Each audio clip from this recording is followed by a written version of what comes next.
Assalamualaikum warahmatullahi wabarakatuh. Alhamdulillahirabbil alamin wa bihi nasta'in ala umuri dunya waddin. Wala haula wala quwwata illa billahil aliyyil azim.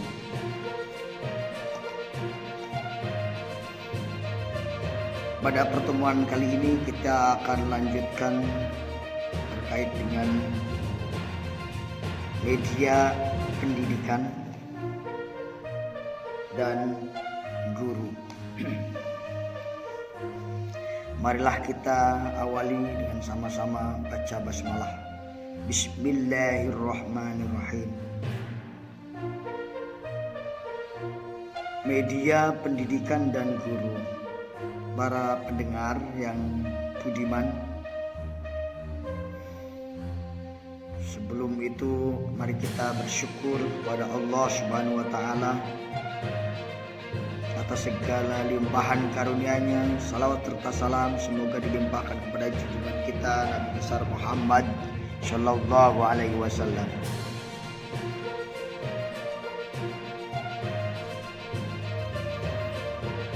Nabi Muhammad adalah guru bagi kita semuanya. Bukan hanya guru, tetapi dia adalah tauladan dalam kehidupan kita. Hal itu mutlak karena Allah telah berfirman dalam Al-Quran dalam surat Al-Ahzab surat 33 yang berbunyi laqad kana lakum fi rasulillahi uswatun hasanah. Sungguh telah ada pada diri Rasulullah suri teladan yang baik. Bagaimana Rasulullah Shallallahu Alaihi Wasallam menjadi murabbi, menjadi guru, dan kaitannya bagaimana berhadapan dengan tantangan sebagai guru untuk mampu menggunakan media pendidikan.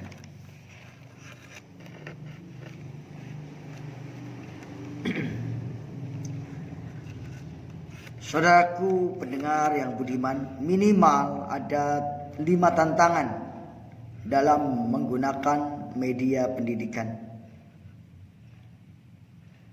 Di mana kelima tantangan ini kita rangkum menjadi sebuah pertanyaan evaluasi diri buat kita sebagai guru. Yang pertama, apakah kita memiliki pengetahuan, pemahaman, dan pengertian yang cukup tentang media pendidikan? Ini pertanyaan yang perlu dijawab oleh kita.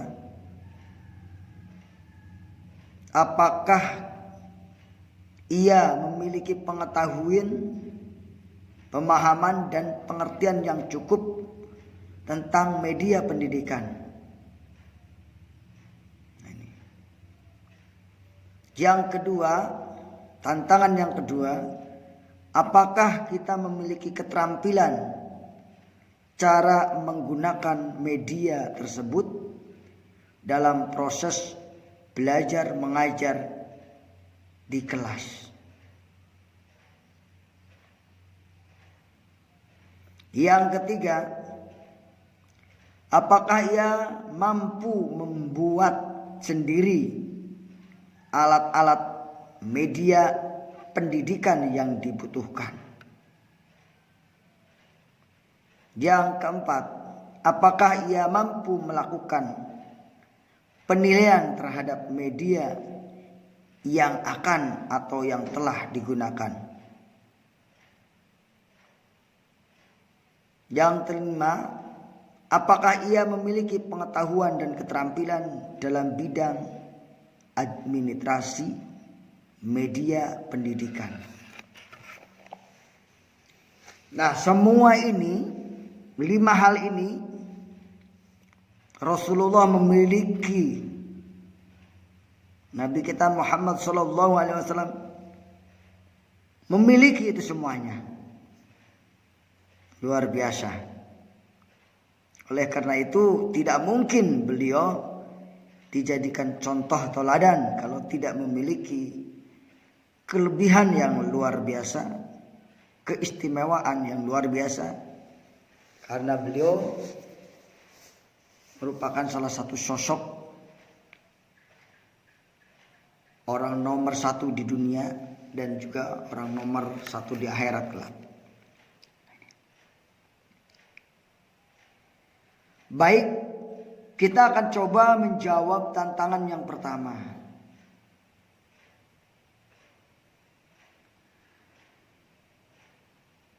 Pengetahuan dan pemahaman tentang media pendidikan apa? Ini harus kita tahu dulu sebelum kita menjalankannya.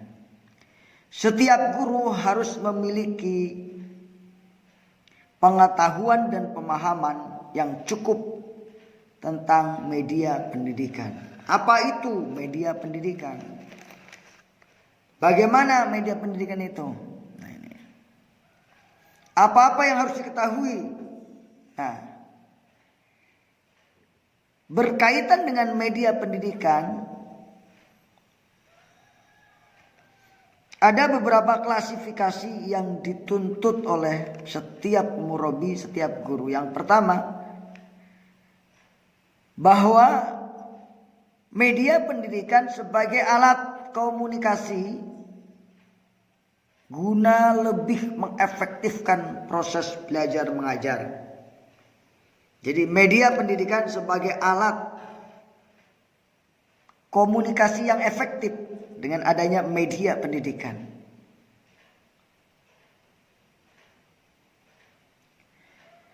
Bahkan media pendidikan itu sebagai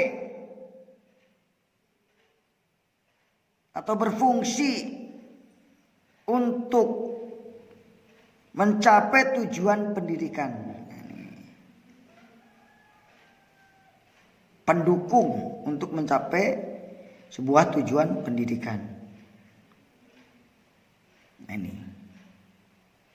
Terkait juga media pendidikan adalah bagaimana proses belajar. Hubungan antara metode mengajar dan metode pendidikan. Nilai atau manfaat media pendidikan dalam pengajaran. Memilih dan menggunakan media pendidikan. Berbagai jenis alat dan teknik media pendidikan. Media pendidikan dalam setiap mata pelajaran. Usaha inovasi dalam media pendidikan. Nah, ini. Jadi ini hal-hal yang terkait dengan pengetahuan terhadap media pendidikan. Nah, ini. Jadi media pendidikan sebagai fungsinya untuk mengefektifkan pembelajaran. Jika dengan media pendidikan itu pembelajaran tidak efektif, tidak perlu digunakan medianya. Misalnya kita belajar huruf-huruf Al-Quran, maka sangat efektif jika menggunakan media berupa huruf hijaiyah. Nah, ini. Dilihat dari beberapa pokok yang telah ditemukan di atas, jelas bahwa media pendidikan merupakan dasar yang sangat diperlukan, yang bersifat melengkapi dan merupakan bagian integral demi berhasilnya proses pendidikan dan usaha pengajaran di sekolah. Ini yang pertama. Jadi yang pertama yang harus kita miliki adalah bagaimana kita mengetahui apa itu media pendidikan. Fungsinya apa? Yaitu dalam rangka mencapai tujuan pendidikan. Itu. Ini yang pertama dulu. Apakah kita memiliki pengetahuan, pemahaman, dan pengertian yang mencakup tentang media pendidikan? Kita ulangi bahwa yang disebut media pendidikan itu meliputi media sebagai alat komunikasi agar lebih efektif dalam pengajarannya. Media juga sebagai alat untuk mencapai tujuan pendidikan dalam proses belajar mengajar. Nah, itu yang dapat saya sampaikan terkait dengan media pendidikan. Masih evaluasi yang pertama. Apakah kita memiliki pemahaman tentang media pendidikan, pengetahuan, keterampilan, dan sebagainya tentang media pendidikan tersebut.